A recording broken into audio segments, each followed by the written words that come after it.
तो मैं आया तो देखा रजिस्टर पे कुछ लिख रही थी, तो यहाँ कैसी बैठक है आप?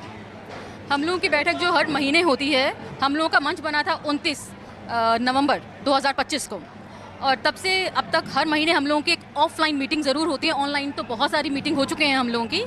तो हम लोग इकट्ठा होते हैं और जो हमें समाज में मुद्दों को लेकर जाना है, हम बेसिकली दलित महिलाओं के मुद्दों को ही फोकस करते हैं। उनकी मेंटल हेल्थ और उनकी फिजिकल हेल्थ, उनकी एजुकेशन हमारे मंच का जो है वो सबसे ज़रूरी मुद्दा है, और उसी के तहत हम लोग जो है ये सारी मीटिंग्स करते हैं। अगला मुद्दा हमें कौन सा लेकर जाना है? मंच का अम्बेडकरी महिला मंच, यही नाम है हमारे मंच का। ये दिल्ली की महिलाओं का ही है? दिल्ली और उसके साथ उत्तर प्रदेश की महिलाएं भी हमसे जुड़ी हुई हैं, और हमारी कोशिश महाराष्ट्र से भी हमारे साथ महिलाएं जुड़ी हुई हैं। हमारी कोशिश है कि हम इसको और ज़्यादा विस्तार दें। तो ये दलित महिलाओं का ही संगठन है? जी हाँ, हाल फिलहाल ये दलित महिलाओं का ही है, क्योंकि बहुत सारे मंच बनते हैं और बहुत सारी महिलाओं को रिप्रेजेंटेशन मिलता है, लेकिन दलित महिलाएं जो है ना, वो हमेशा हाशिए पर रह जाती हैं। आप इसको इतिहास से भी उठाकर देखेंगे कि सबसे पहले जब सावित्रीबाई फूले ने शुरुआत करी थी शिक्षा की, तो उन्होंने दलित बच्चियों से शुरुआत करी थी, महिलाओं से। उस लिहाज से 200 साल बाद तो दलित महिलाओं का पता नहीं कितनी तरक्की हो जानी चाहिए थी, लेकिन आज इतिहास से लेकर आज तक का संदर्भ यदि आप उठाएं तो दलित महिलाएं जो हैं हाशिए से भी बाहर निकल गई हैं, और बाकी सारी महिलाएं जो हैं शिक्षा का सहारा लेकर ऊंचे ऊंचे पदों पर आसीन हो गई हैं। तो वही सारी चीज़ें जो हैं मीटिंग में हम लोग डिस्कस करते हैं।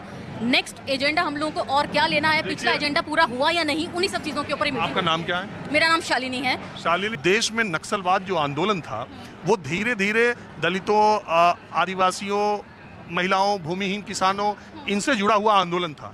लेकिन जैसे ही अम्बेडकराइट थॉट के लोग राजनीति में और वैचारिक दृष्टि से उन्होंने सर उठाना शुरू किया, नक्सलवाद का आंदोलन वैचारिक की दृष्टि से कमजोर पड़ता चला गया। खासकर दलितों में जब चेतना आगे बढ़ी तो नक्सलवाद का धीरे धीरे कमजोर पड़ना स्वाभाविक था। और जैसे ही यहाँ बैठा वैसे ही बोलिए, कल ही लाल किले के प्राचीर से प्रधानमंत्री मोदी जी ने बात करी है दिमागी नक्सल की, तो इसलिए आप ऐसा मत बोलिए। शायद ये अम्बेडकराइट लोगों के लिए ही बोला गया है कि दिमागी नक्सल पैदा हो गए। गोलीबारी को तो हम कर लेते थे, लेकिन दिमाग से, सोच से कैसे लड़े?